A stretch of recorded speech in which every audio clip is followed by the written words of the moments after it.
Selamat pagi anak-anak ibu, salam sehat buat kita semua. Senang bertemu kembali dalam pembelajaran IPA bersama Ibu Silalahi. Nah anak-anak ibu, pada pembelajaran IPA yang ke-29 kita akan membahas tentang rantai makanan pada suatu ekosistem. Nah, sebelum memulai pembelajaran kita awali dengan berdoa. Kita bersatu dalam doa. Allah Bapa yang baik, kami berterima kasih Tuhan karena Tuhan senantiasa menyertai kehidupan kami dan memberikan kami kesehatan hingga pada saat ini. Sehingga Tuhan kami masih dapat melaksanakan kegiatan kami dan pembelajaran daring kami. Karena Tuhan hadir dalam pembelajaran ini dan memberkati segala aktivitas kami. Terima kasih ya Tuhan, kami telah berdoa. Amin. Nah, ibu berikan tanda like atau komen di kolom komentar ya. Nah, kita akan membahas pengertian rantai makanan ya. Nah, rantai makanan adalah rangkaian peristiwa makan dan dimakan antar makhluk hidup. Nah ya, contoh, sini ada gambar, lihat nak, ya. Ini ada tanaman, ya. Dia. Ya. Padi dimakan tikus, ya. Tikus dimakan ular, ular dimakan elang, ya. Elang mati itu diuraikan oleh pengurai atau dekomposer. Ini dia dekomposer. Nah, padi di situ berperan sebagai produsen, ya. Kemudian tikus berperan sebagai konsumen 1, ular konsumen 2, elang konsumen 3 dan selanjutnya. Nah ya. Kemudian di situ jamur atau bakteri sebagai dekomposer atau pengurai. Makhluk hidup dalam rantai makanan itu memiliki peran masing-masing. Ya, terdapat 3 peran makhluk hidup dalam rantai makanan, yaitu produsen, konsumen, dan pengurai atau dekomposer. Ya, kita akan lihat satu-satu. Yang pertama, produsen. Produsen adalah makhluk hidup yang mampu membuat makanannya sendiri melalui fotosintesis. Ya, maka disebut sebagai makhluk hidup autotrof. Ya. Nah, contoh rumput, padi, jagung, dan semua tumbuhan hijau. Ya, ada tumbuhan yang tidak melakukan proses fotosintesis, ada. Benalu ya. Kemudian produsen mampu mengubah energi cahaya matahari menjadi energi kimia. Itulah dia proses fotosintesis tadi ya. Kita lanjut ya. Konsumen. Konsumen adalah makhluk hidup yang tidak dapat membuat makanannya sendiri sehingga mendapatkan energi dari makhluk lainnya. Contoh konsumen di sini adalah hewan, sehingga hewan disebut makhluk hidup heterotrof ya. Nah, konsumen dibedakan menjadi 3 ya, yaitu konsumen tingkat 1, konsumen tingkat 2, dan konsumen tingkat 3 atau konsumen tingkat puncak nanti masih ada ya. Nah, kita lihat konsumen tingkat 1 adalah kelompok hewan pemakan tumbuhan atau produsen. Contoh rusa, ya. Kemudian kelinci, ulat dan lain sebagainya. Ya. Kemudian konsumen tingkat 2 adalah kelompok hewan pemakan hewan lain atau konsumen 1 ya. Biasanya berasal dari kelompok hewan karnivor atau omnivor. Contoh katak, ya, ular, tikus dan ayam. Ini ular enak ya. Lanjut lagi. Kemudian konsumen puncak ya. Ada juga konsumen 3 enak. Nanti konsumen 3 yaitu konsumen yang pemakan makan konsumen 3 ya. Di sini kita langsung konsumen puncak atau 3 pun boleh ya. Adalah kelompok hewan karnivor yang tidak ada pemangsanya. Contoh singa, elang dan harimau itu kan tidak ada lagi pemangsanya enak ya. Ada juga yang rantai makanan sampai konsumen tingkat 3 enak. Bahas sebelum dia puncak. Kemudian kita lihat pengurai atau kita sebut dengan dekomposer, yaitu makhluk hidup yang menguraikan sisa-sisa tubuh makhluk hidup yang telah mati. Jadi kalau kita mati kita diuraikan oleh si dekomposer tadi. Siapa aja itu dekomposer? Ada cacing, tanah, jamur, dan bakteri. Nah, pengurai tersebut menghasilkan zat-zat kimia dan nutrisi yang dibutuhkan oleh produsen ya. Zat yang diuraikan dari sisa makhluk hidup seperti manusia dan hewan lain itu akan menjadi sumber makanan bagi produsen. Nah, ya. Kita next ya. Contoh rantai makanan. Ya, kita lihat dulu beberapa contoh rantai makanan. Misalnya di kebun, ya. Misalnya itu contohnya, ya. Sayuran dimakan ulat, ulat dimakan burung, burung dimakan kucing, ya. Kucing mati diuraikan oleh si bakteri atau pengurai, ya. Kemudian contoh rantai makanan di sawah, ya. Itu ada padi dimakan belalang, belalang dimakan katak, katak dimakan ular, ular dimakan elang. Nah, itu yang disebut rantai makanannya, rangkaian peristiwa makan dan dimakan. Lalu kita lihat contoh rantai makanan di hutan, ya. Rumput dimakan kelinci, kelinci dimakan serigala, serigala dimakan harimau, harimau mati diuraikan oleh dekomposer atau jamur. Ya, di sini dekomposernya jamur, ya. Kemudian yang terakhir, lihat contoh rantai makanan di laut, ya. Nah, di laut misalnya plankton, ya. Plankton itu, ya. Di sini plankton itu makhluk hidup yang berukuran kecil, ya, nak, ya.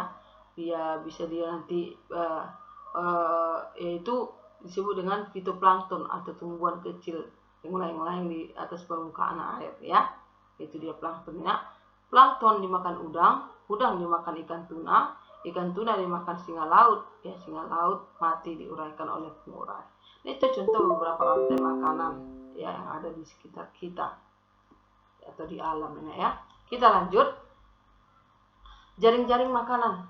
Jaring-jaring makanan adalah kumpulan dari beberapa rantai makanan. Kita lihat sini gambarnya, nak, ya.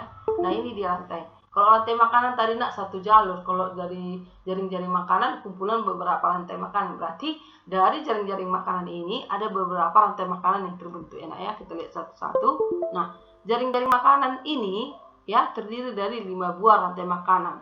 Apa saja itu? Yang pertama, nak, lihat. Sawi dimakan tikus, tikus dimakan katak, tikus dimakan elang, ya, nak, ya.